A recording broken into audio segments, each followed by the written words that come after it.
Hello, everybody, and welcome back to Talk of the Town. We're going to do something a little different here today. I'm with the Reverend Parisa Parsa over at the First Parish Unitarian Church in Milton.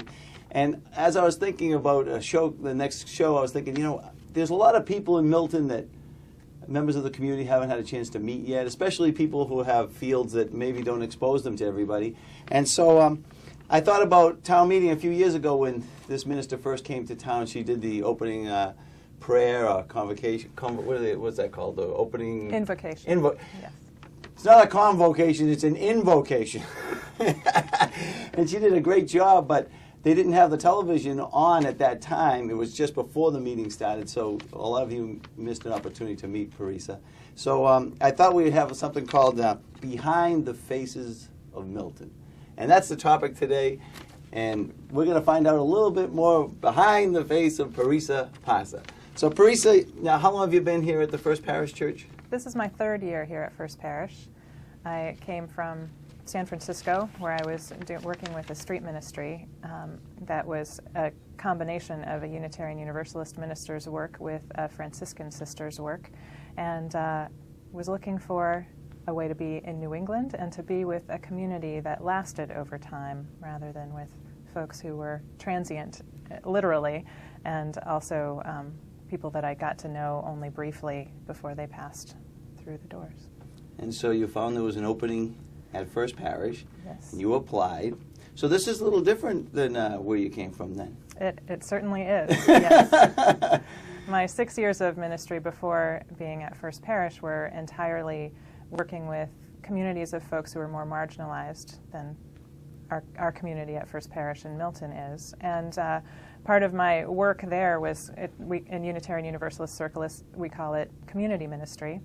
And part of my work there was always to find out how we could connect people across lines of privilege and power to really transform our world into a more peaceful one in which more people could have the ability to live full and productive and meaningful lives that involved being able to eat every day and being free from violence in their personal lives. And I found that in doing all of the work that I did with folks who were living on the streets or living in shelters, I was troubled by the fact that it seemed like there was equal amounts of transformation that was needed from people who live with a little more privilege. And so I wanted to be part of a community that lived with that privilege and to learn how we can be partners with the folks who are living in other ways in the world to create the transformation that we all know that we yearn for.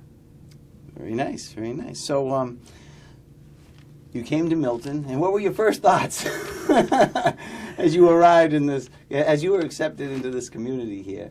What were some of the things that went through your mind about Milton? Well, I love the beauty of Milton. I love that it's a place that has both great open space and great internal culture.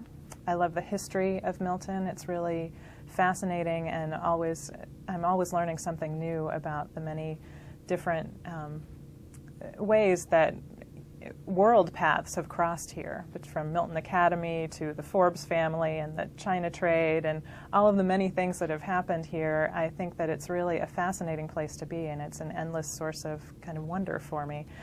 You're in the oldest building, the oldest church in town. This is the First Parish. Yes. The town meeting used to be held here years ago. Absolutely, yes. This was sort of the founding of Milton was symbolized in the building of this meeting house. So yes, it's an honor and a privilege, and sometimes a little daunting to be preaching from the pulpit and standing in such a long line of history. Speaking of that, I went through the church and some of the buildings here, and there's a lot of portraits of old men on the wall. So, so there's a lot of history, like you were saying, predominantly male leadership here, and you're a young woman, so how does that make you feel? And tell me a little bit about your thoughts on that.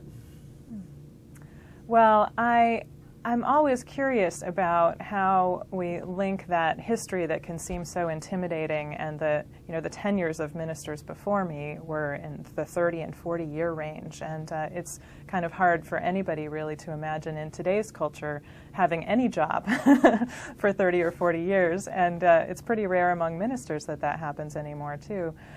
And then seeing the names, the famous historical names on our roster of former ministers can also be kind of intimidating. But the thing that I always like to remind myself is that people haven't changed all that much. The clothes we wear have changed, the kinds of jobs we do, but our need to be in community with one another, our desire to make meaning of our lives and build good lives for our children and leave the world a little bit better place than we found it has not changed in all of the centuries of our history. And so I find myself here wondering what I will bring that echoes some of the things, the hopes and dreams that people of all of those many generations before us did, and also that might offer something to the future.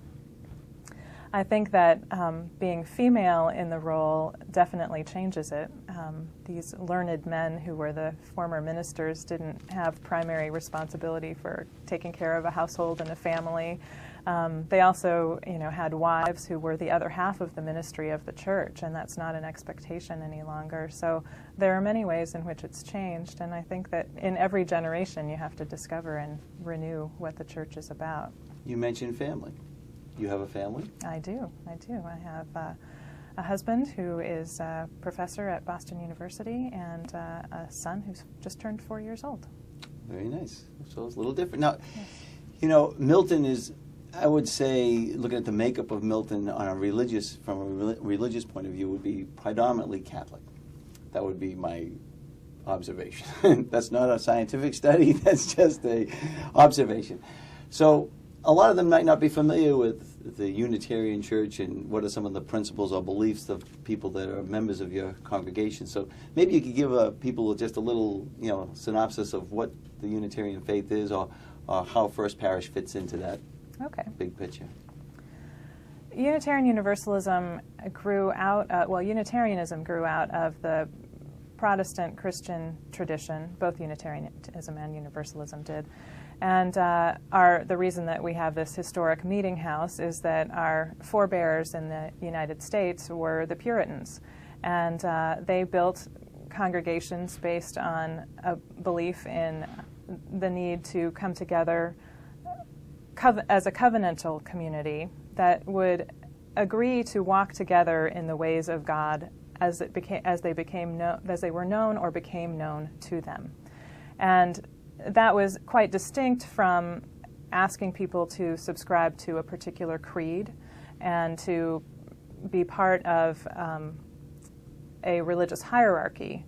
Each congregation came together and said, these are the ways that we would like to be together. These are the principles that we'd like to hold one another to religiously. Now, at that time, they were Calvinist Christians, which meant that they had a strong belief that there were certain people who were going to end up in a certain place and certain people who weren't, and that it wasn't necessarily for humanity to know that, but that God had already prescribed how things were going to end up. So people were predestined, is what people they were believed? predestined to wind up in heaven or hell or some other place, depending somewhere on how in between.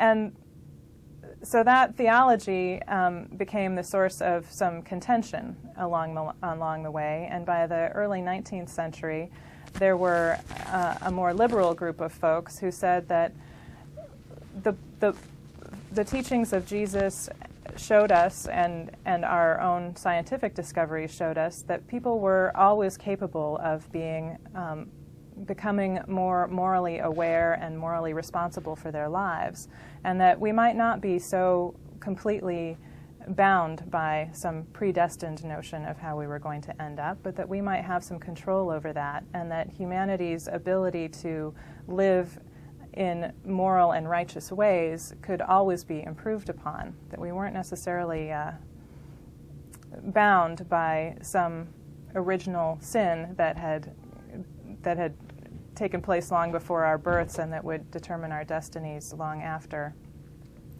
And so there came to be, and there were many other aspects of that theological struggle. There was also the belief that Jesus was a moral exemplar, but might not be on the same level as God in terms of Trinitarian theology. And so there were several different theological questions that came to a head in the early 19th century and resulted in what was called the Unitarian controversy, in which several prominent thinkers, William Ellery Channing among them, started to lay out another more liberal kind of theology from what the Calvinist Puritan theology had been. And at that time, Unitarianism, so-called, was born in the United States. And there was a big split with the Calvinist Church, which through history became the United Church of Christ, which is now across the town green from us. And so there was a split here at one time? Yes. So there was that same split happened here in Milton. And we now consider ourselves very close cousins theologically, which is the funny part. You know, history has a way of turning things around on us. But at the time, it was a very deep and contentious debate. Now, those theologies have come closer together again. But Unitarianism and Universalism merged in the middle part of the 20th century in 1961, and had both found ways to incorporate not just Christian theologies, the Christian theologies that they had come from, but also appreciated the fact that all world religions seem to point to some similar shared principles, and affirmed the need to be in community and conversation with the many different ways that people found spiritual meaning, and that those principles played out in people's lives, that our world had become too big to narrow ourselves to particular Christian notions of truth when we needed to be in conversation with people who had very different ways of interpreting the world.